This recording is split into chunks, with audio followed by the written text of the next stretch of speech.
사람들은 성향이 있습니다. 그렇죠? 성향이라고 하는 것은 어디로 향하는 마음이 되겠죠. 저도 성향이 있습니다. 저는 조용한 것을 좋아합니다. 좋아하는 것을. 근데 이 하나님께서 제 좋아하는 성향과는 상관없이 저희 집에 이제 아내와 두 딸을 통해서 늘 이렇게 귀가 왱왱거리는 환경 속에서 이제 살게 하십니다. 이것도 은혜죠. 예. 제가 왜 이런 말씀을 드리냐면, 여러분, 이 성향이라고 하는 것은 이제 타고난 또 성품 플러스 살아온 환경들이 만들어가는 어떠한 하나의 방향성입니다. 그렇죠? 그래서 그것들이 이제 시간이 지나면 전통이 되고 또 문화가 되고 삶의 어떤 규정하는 어떤 내용들이 된다는 것을 제 인생을 통해서 이제 경험하게 됩니다. 저는 이제 지금 하고 있는 이 사역이 목사이기 때문에 사실은 이런 부분들을 이야기하는 게 참 조심스럽습니다. 왜냐하면 제가 그냥 아무 생각 없이 이야기한 것이 누군가에게는 이 기준이 되어버리거든요. 그래서 참 조심스러운데, 저는 좋아하는 음식도 그래서 참 조심합니다. 만약에 제가 이제 예를 들어서 뭐 12만 원짜리 아니 30만 원짜리 뷔페를 먹고 와서 내가 어디 호텔 가서 그걸 먹었더니 딱 내 입에 잘 맞더라고, 이렇게 얘기하면 그다음부터 제가 먹는 음식의 기준은 어떻게 될까요? 30만 원짜리 기준이 되는 거죠.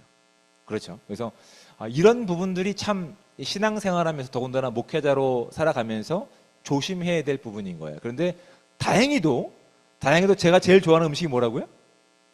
네. 흰쌀밥이라고요. 아무 오해 없이 뭐 햇반도 괜찮습니다. 저는.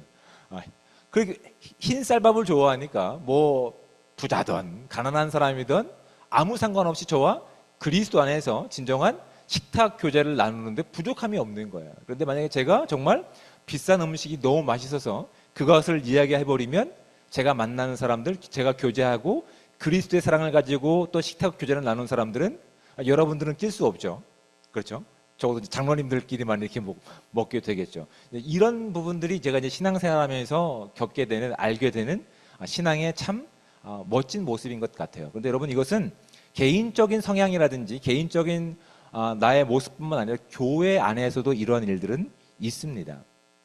실제적인 예죠. 실제적인 제가 경험을 통해서 말씀을 드리는데, 지금도 구글 검색하면 나오는 이름이 있어요. 제가 이렇게 신앙생활하면서 만났던 한 반주자에 대한 이야기입니다. 그분은 정말 제가 지금까지 만나본 사람 중에 정말 탑입니다. 탑. 청음이 너무 좋아요. 너무나 분명해서 악보 없이도 그냥 이렇게 다 맞춰줍니다. 이렇게 다 맞춰주는 정말 뛰어난 반주자가 있었는데, 이제 그 반주자와 함께 제가 이제 성가대에서 함께 봉사할 기회가 있었습니다. 전 베이스입니다. 베이스 파트를 이렇게 섬겼는데, 그 반주자, 너무 뛰어난 반주자가 이렇게 반주를 하면서 너무 뛰어나니까 항상 그 얼굴에는 무엇을 기대합니까? 선한 미소와 함께 기쁨과 감격을 기대하죠. 안 하십니까? 네, 기대합니다. 그런데 할 때마다 얼굴이 막 일그러지는 거예요. 옆에 보이니까. 왜 그럴까라고 하는 처음엔 의구심이 있다가 멀지 않아서 저는 그 답을 알게 됐습니다. 왜냐하면 이분은 너무 뛰어난 거예요. 청음이라든지 정박이라든지 절대 음감이라든지 이게 너무 뛰어나니까 잠깐이나마 삑사리가 나는 음을 용납이 안 되는 거예요. 그러니까 막 본인이 반주하고 찬양하는데 막 인상이 막 구겨지는 거예요. 뭐 플랫이 났고 뭐 샵이 됐고 막 이런 것들을 막 본인이 감당을 하지 못하니까 결국은 이 찬양할 때마다 누가 부딪히냐면 지휘자와 부딪히고 또 성가대원들과 부딪히는 거야. 여러분, 그렇게 뛰어난 것을 가지고 그렇게 뛰어난 것을 선물 받고 나서도 정말 하나님을 예배하는 성가대원으로서, 성가대 반주자로서 그 영광이 하나님께 온전히 돌려졌을까요? 그렇지 않죠. 너무나 분명합니다. 근데 우리가 기준을 낮추자는 이야기가 아닙니다. 기준은 높여야 되죠. 그런데 그 기준이 음악적인 기술을 이야기하는 것이 아닙니다. 그 기준이 음악적인 재능을 이야기하고 있는 것이 아니에요. 우리 안에 하나님을 예배하고자 하는 마음이 우리의 중심이 되어야 되고 본질이 되어야 되는 거야. 그러니까 비록 최선을 다해 예배를 하고 최선을 다해 찬양을 하는 순간이라 하더라도 우리의 능력과 실력이 되지 않아서 가끔 이탈이라든지 가끔 나오는 실수들에 대해서 그것이 하나님께 드리는 영광의 모습으로 우리가 드려진다면 그것마저도 우리가 용납하고 갈 때 비로소 그 찬양은 주님이 기뻐하시는 예배가 되고 찬양이 되는 겁니다. 다윗이 그의 시편을 통해서 고백하는 것은 뭐냐면, 주님께서 만약에 제사를 기뻐 받으셨다고 한다면 내가 모든 희생 제물을 드려서 주님을 예배했을 것입니다. 그런데 제가 주님 앞에 드릴 수 있는 거, 아니 주님이 기뻐하시는 것은 시편 51편에 있는 말씀입니다. 상처 입은, 심령에 상처 입은 마음을 주님께서 기뻐하시는 것을 다윗이 알게 되는 거예요. 그러니까 우리가 정말 완벽한 어떤 이렇게 기술 가지고 완벽한 어떤 이렇게 타임테이블을 짜가지고 누가 보더라도 정말 완벽한 예배였어가 아니라, 우리 안에 주님을 예배하려고 하는 진실한 마음과 그 하나님께서 우리와 함께 하시는 그 예배는 비록 어눌하고 비록 삑사리가 나고 그런 온전하지 못한 모습이 있다 하더라도 주의 영광을 드러내는 예배가 될 줄 믿습니다. 여러분 한번 생각해 보시기 바랍니다. 너무나 음악적으로 뛰어난 사람들이 모여서, 너무나 완벽한 기교를 가지고 있는 사람들이 모여서 예배하고 찬양한다고 한번 보시기 바랍니다. 그 예배에 참여할 수 있는 사람이 누가 있을까요? 그 완벽한 하모니 가운데서 우리는 탄식조차 못할 겁니다. 왜냐하면 그 음악에 방해가 될 것 같아서. 정말 그 예배는, 그 찬양은 누구를 향한 찬양과 예배입니까? 하나님을 향한 예배여야 되고, 그 예배하는 중간에 너무나 완벽한 음악적 기교와 함께 음악적 준비를 하다 보니 함께 예배드리고 있는 우리는 뭐가 됩니까? 그 예배에서 소외되고 배제되고, 우리가 하나님께 드리는 아멘이라고 하는, 할렐루야라고 하는 이것조차도 음악이 진행되는 동안 가운데는 진행될 수 없습니다. 왜요? 어느새 그 예배 가운데, 어느새 그 찬양 가운데는 하나님이 계시지 않아요. 그 찬양의 중심에 뭐가 있습니까? 음악적인 기교가 있어요. 음악적인 완벽함이 있는 거예요. 어느새 본질이 아니라 이미 그들을 뒤덮고 있다는 사실을 비로소 이제 우리가 신앙생활하면서 깨닫게 되는 지혜가 되기를 주님으로 축복을 드립니다. 그래서 우리가 우리 안에 가장 선한 것, 가장 좋은 것으로 주님을 예배하는 것 당연합니다. 우리는 그렇게 해야 됩니다. 하지만 그 가운데서 하나님이 계시냐가 제일 중요한 부분이고, 하나님이 십자가 가운데서 용납하신 그 사랑과 용납함이 우리 가운데 있느냐가 두 번째가 되는 거예요. 세 번째가 되면 음악적 기교는 될 수 있겠죠. 근데 그것이 우선순위가 될 수 없는 거예요. 예배의 본질은 하나님이 함께 하시는 거예요. 그리고 그 하나님이 기뻐하시는 사람들 가운데서 기뻐하시는 것이 두 번째 본질이에요. 음악적 기교라든지 완벽한 것은 중요한 내용이 아니에요. 그런데 어느새 우리가 방송으로 예배가 나가고 또한 이런 것들이 취해지면서 무엇에 더 신경 쓰고 있습니까? 우리의 본질에 신경 쓰고 있나요? 아니면 비본질에 신경을 쓰고 있나요? 어느새 비본질에 신경을 쓰고 있는 모습들이 우리의 신앙에서도 낱낱이 드러나고 있는 모습들을 발견하게 됩니다. 여러분 신앙생활하면서 무엇이 어렵습니까? 서로 다른 기준을 가지고 서로 다른 관점을 가지고 그렇게 이렇게 막 부딪히고 눈물을 흘리고 신음하고 하는 것들이 힘들지 않나요? 힘들지 않으시군요. 근데 여러분 그 힘든 가운데 놀랍게도 하나님이 함께 하시고 계시다고 한다면 그 신음마저도 오히려 하나님은 하나님의 영광을 드러낼 수 있는 통로가 될 수 있다는 사실을 우리가 확인할 수 있는 기회가 저와 여러분 가운데 있길 원합니다. 오늘 우리가 묵상했던 이 말씀 가운데도 그런 내용이 담겨 있어요. 여러분 사도 바울이 예수님을 만나기 전에 어떤 사람이었습니까? 뛰어난 사람이었습니다. 오늘날 우리 시대로 얘기하면 하버드를 졸업하고 또한 집안 자체가 이렇게 재벌 집안이고 또한 왕가의 후손이고 이런 집안이었어요. 그래서 본인이 가지고 있는 기준으로 조문용어로 이렇게 개취라고 개인 취향이라고 그 개인 취향으로는 용납이 안 되는 거예요. 예수 믿는 사람들이 용납이 안 되는 거예요. 그런 식으로 믿는 것이 자신이 알고 있었던 하나님 안에서의 믿음과는 너무 동떨어진 거예요. 그 어떻게 합니까? 자신의 기준을 가지고 하나님을 사랑하는 그 마음이 누군가를 죽이는 자리 가운데 나갔던 인물이 사도 바울이었어요.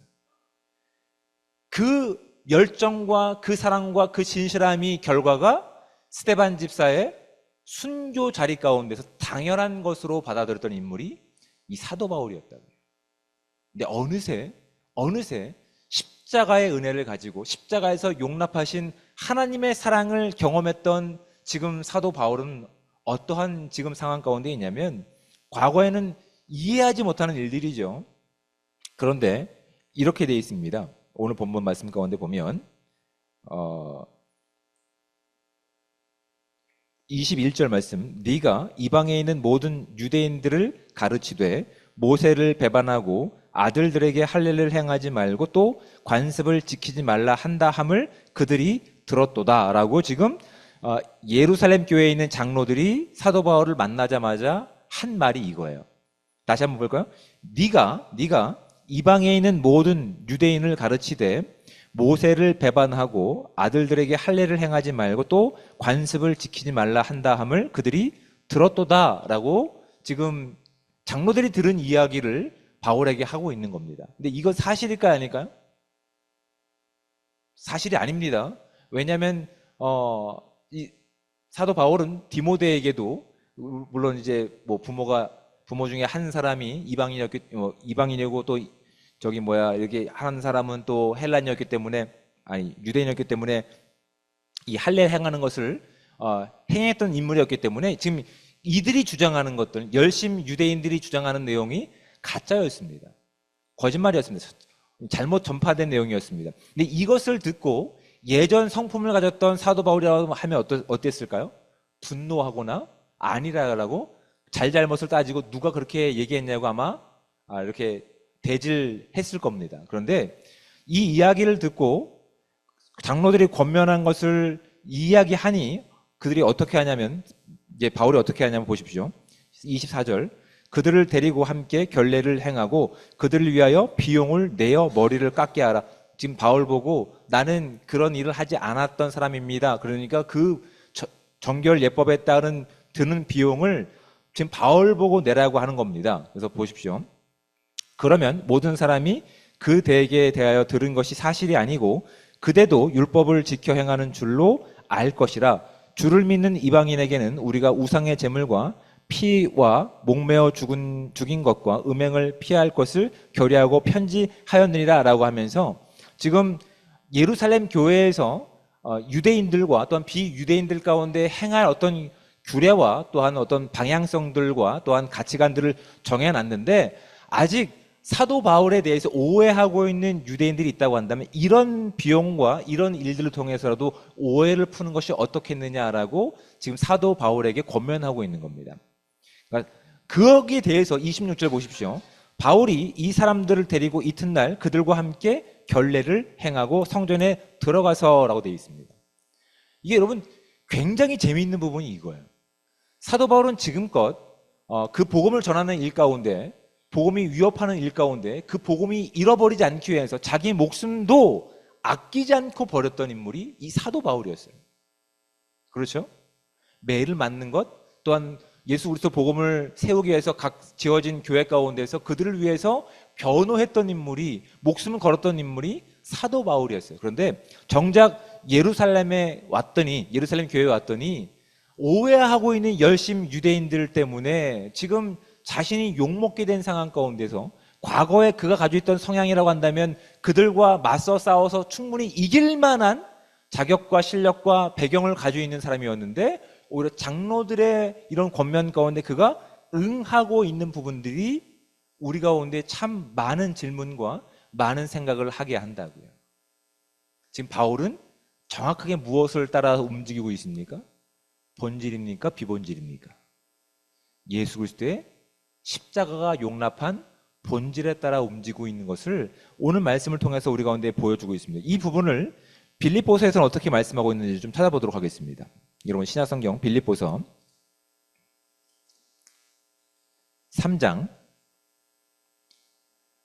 4절부터 읽도록 하겠습니다. 신약성경 321쪽입니다. 제가 읽어드립니다. 빌립보서 3장 4절부터입니다. 그러나 나도 육체를 신뢰할 만하여 만일 누구든지 다른 이가 육체를 신뢰할 것이 있는 줄로 생각하면 나는 더욱 그러하니라. 나는 8일 만에 할례를 받고 이스라엘 족속이요 베냐민 지파요 히브리인 중에 히브리인이요 율법으로는 바리새인이요 열심으로는 교회를 박해하고 율법의 의로는 흠이 없는 자라. 그러나 무엇이든지 내게 유익하던 것을 내가 그리스도를 위하여 다 해로 여길 뿐더러 또한 모든 것을 해로 여김은 내 주 그리스도 예수를 아는 지식이 가장 고상하기 때문이라. 내가 그를 위하여 모든 것을 잃어버리고 배설물로 여김은 그리스도를 얻고 그 안에서 발견되려 함이니 내가 가진 의는 율법에서 난 것이 아니요 오직 그리스도를 믿음으로 말미암은 것이니 곧 믿음으로 하나님께로부터 난 의라라고 얘기하고 있습니다.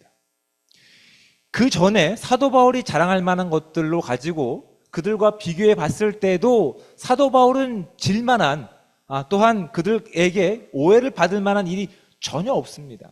그런데 어느새 그 인생이 지금 무엇에 묶여 있습니까? 예수 그리스도의 죽으심과 부활하신 십자가에 묶여 있어요. 자기의 기준이 아니라 자기의 계취가 아니라 그리스도의 복음으로 살아가는 그 걸음 가운데서 비로소 그가 용납할 수 있는 범위가 넓어지고 깊어지고 있는 거예요. 내 기준에서, 내 관점에서는 예배드리는 자들은 이렇게 해야지라고 잣대를 들이내던 인생 가운데서 결국 그 잣대 때문에 하나님을 예배하는 자들에게 상처를 입히고 교회를 떠나게 했던 그였는데 어느새 예수 그리스도의 십자가 부활의 능력 가운데 그가 묶임을 받고 나서는 그의 하루하루가 채워지는 시간이 그가 걷는 발걸음 한 걸음 한 걸음의 시간 가운데서 이젠 그리스도가 십자가를 통해서 용납하신 한 사람 한 사람들이 다 채워지고 있는 거예요. 그리고 지금 이 사도행전이 끝나가는 시점 가운데서 아직도 자신의 행동에 대해서 오해하고 있는 그들 가운데서 아니 하나님의 사랑이 그들을 향한 간절하고 안타까운 마음 가운데서 그들에게 예수 그리스도의 진정한 복음의 깊이를 알게 하고자 자신의 시간과 자신의 명예와 자신의 자존심마저도 지금 땅바닥에 다 내려놓고 있는 인생이 사도 바울의 인생임을 알게 한다고요. 그리고 예수님께서 십자가를 통해서 용납하시고 품은 교회가 얼마나 큰지를 비로소 이 예루살렘 교회와 장로들 가운데 그렇게 드러내는 인생 가운데 그가 순종하고 있습니다. 근데 재미있는 부분이 19절과 20절 말씀입니다. 오늘 본문으로 돌아가십시오. 사도행전 21장 19절 말씀입니다. 바울이 문안하고 하나님이 자기의 사역으로 말미암아 이방 가운데서 하신 일들을 낱낱이 말하니라고 되어 있습니다. 지금 사도 바울이 걷고 있는 이 길 가운데선 누가 본질인 거예요? 하나님이 본질인 거예요. 하나님이 자기의 사역으로 말미암아 이방 가운데 하신 일을 낱낱이 말하니 20절 말씀을 보십시오. 그들이 듣고 장로들입니다. 그들이 듣고 하나님께 영광을 돌렸다라고 되어 있는 거예요. 그렇죠? 지금 사도 바울은 하나님의 십자가 가운데서 그 십자가가 용납한 한 사람 한 사람들을 비로소 그의 살아온 경험과 시간을 통해서 넓어지고 깊어지는 시간을 통해서 그가 품을 수 있는 하나님의 십자가의 깊이가 커지고 넓어지고 있는 거예요. 그런데 여러분, 우리가 그 사랑을 가지고 예배한다고 하면서 그 본질이 아니라 비본질적인 것들이 예를 들어서 음악적인 수준과 음악적인 완벽함이 우리에게 가장 중요한 우선순위로 내세우고 있는 순간 가운데서 어느새 십자가가 용납한 교회가 없어요. 어느새 그 공동체는 음악적으로 완벽한 어떤 공동체의 형태는 띄울 수 있지만 하나님이 기뻐하시는 교회의 모습에서 멀어지고 있는 것들을 바라보게 된다고요. 여러분, 제가 신앙생활하면서 느끼는 것들은 그런 거예요. 여러분, 우리가 지금은 내가 가지고 있는 믿음의 한계와 수준과 가치에서 누구를 용납하는 것, 누구를 용납하지 못하는 분명한 기준들이 있을 거예요. 아직도 만나면 불편한 사람들이 있으며 아직도 만나면 야 이건 나랑 안 맞는데 라고 내가 스스로 그 거리를 멀어지게 하는 것들이 있는 거예요. 그럼 잘 보시기 바랍니다. 그 걸음과 그 판단 가운데는 무엇에 이끌려가는 판단과 걸음인지를 보시기 바랍니다. 아직도 우리가 버리지 못했던 십자가까지 나가지 못했던 우리의 모습이 있는데 주님께서는 끝까지 저와 여러분들을 그 십자가 가운데 끌고 가시는 거예요. 결국 나를 포기하지 못하는 그 자리 가운데서 계속 그 사람을 보게 하시는 거예요. 그 사람을 만나게 하시는 거예요. 그 귀에 엇박자가 들리는 것을 계속 듣게 하시는 거예요. 그리고 어떻게 하실까요? 너 왜 아직도 그따위로 하니가 아니라 그 사람이 하나님을 사랑하는 마음은 진실하구나. 이걸 깨닫기를 기뻐하시는 거예요. 그러니까 어느새 음악적인 기준이 아니라 하나님의 십자가의 그 보혈의 능력 가운데서 그 사람을 품어주고 용납하고 함께 지어져 가면서 누구를 드러낼까요? 예루살렘 교회처럼 하나님이 자기의 사역으로 말미암아 이방 가운데 하신 일을 낱낱이 고하니 그들이 듣고 하나님께 영광을 돌리는 교회가 되는 거라고요. 여러분, 우리가 드리는 예배 가운데 우리가 살고 있는 복음의 내용 가운데서 하나님을 위한다라고 하면서 가지고 있었던 우리의 기준 가운데 용납하지 못하는 내용 가운데서 결국 그것이 하나님이 기뻐하시는 삶이라고 고집하는 순간 가운데서 그들은 나를 통해서 무엇을 발견했을까요? 그들은 나를 통해서 하나님을 발견했을까요? 여러분, 이런 질문들이 오늘 신앙생활하고 있는 저와 여러분 가운데 분명하게 드러날 수 있는 귀한 은혜의 시간들 되시기를 주님으로 축복을 드립니다. 여러분, 우리가 목숨 걸어야 될 것은 본질입니다. 우리 안에 누가 계시고 그 일을 통해서 지금 누가 영광을 받고 계시는지를 우린 거기에 집중하셔야 되지, 비본질적인 내용 가운데서. 그래서 교회는 이렇게 해야 되니까 머리 노랗게 했으니까 너 나가, 너 바지 찢어졌으니까 너 내일부터 오지 마 라고 한다면 이 교회 가운데 누가 하나님의 온전한 예배를 드릴 수 있습니까? 하나님, 그런 부족한 저와 여러분들을 십자가의 사랑으로 용납하셔서 지금 말도 안 되는 우리가 함께 크신 하나님을 예배할 수 있는 자격 가운데 우리를 불러주셨습니다. 그래서 우리를 바라보고 있는 사람들이 전혀 우리 가운데 공통점을 찾을 수 없어요. 쟤는 머리가 58cm고 쟤는 머리가 54cm고 머리 색깔이 노랗고 어느 것 하나 공통점을 찾지 못하는데 우리 안에 일하시는 누구를 발견하게 하십니까? 하나님을 발견하게 하신 거예요. 야, 쟤네들은 다 모르겠는데 정말 쟤네들은 하나님을 사랑하고 있는 교회구나, 정말 쟤네들은 하나님이 함께 하시는 삶이구나를 우리의 삶을 통해서 증명할 때 비로소 우리가 누구에게 속해 있으며 우리가 누구와 함께 걸음을 걷고 있으며 우리가 목적한 길이 누구를 향한 길인지를 살아내고 드러낼 수 있는 복되고 귀한 삶 되시기를 주님으로 축복을 드립니다. 시간이 없어 다 읽지 못했지만 집에 가서 고린도전서 9장 18절부터 23절 말씀을 읽어보시기 바랍니다. 오늘 사도 바울의 이 마음이 고린도전서 9장 18절부터 23절까지 말씀이 나옵니다. 제가 마지막을 읽어드립니다. 내가 약한 자와 같이 된 것은 약한 자들을 얻고자 함이요, 내가 여러 사람에게 여러 모습이 된 것은 아무쪼록 몇 사람이라도 구원하고자 함이니 내가 복음을 위하여 모든 것을 행함은 복음에 참여하고자 함이라. 사도 바울에게 있어서 본질이 뭐라고요? 복음입니다. 우리가 반주하는 것, 찬양하는 것, 우리의 본질이 무엇입니까? 하나님을 예배하는 것입니다. 우리의 예배에 하나님이 영광 받으시는 겁니다. 우리 귀에 괜찮은 소리, 우리 귀에 괜찮은 수준이 아니라 우리 안에 함께 하시고 일하시는 그 한 사람, 한 영혼이라도 그 예수 그리스도의 복음을 살아가기 위해서, 하나님이 기뻐하시는 삶을 살기 위해서 그렇게 애쓰고 힘쓰는 저와 여러분들 되시기를 주님으로 축복을 드립니다. 마지막 때를 살고 있습니다. 많은 것들이 우리의 마음과 우리의 귀와 우리의 눈을 현혹시킵니다. 이렇게 해야 돼라고. 그때 우리는 정말 주의 말씀 가운데 더 가까이 다가가서 우리에게 있어서 정말 본질이 무엇인지 비본질이 무엇인지를 분별해서 오직 그리스도의 복음을 살아내고 복음이 드러나고 하나님만 자랑할 수 있는 아름다운 예수 그리스도의 공동체 되시기를 주님으로 축복을 드립니다. 기도하겠습니다.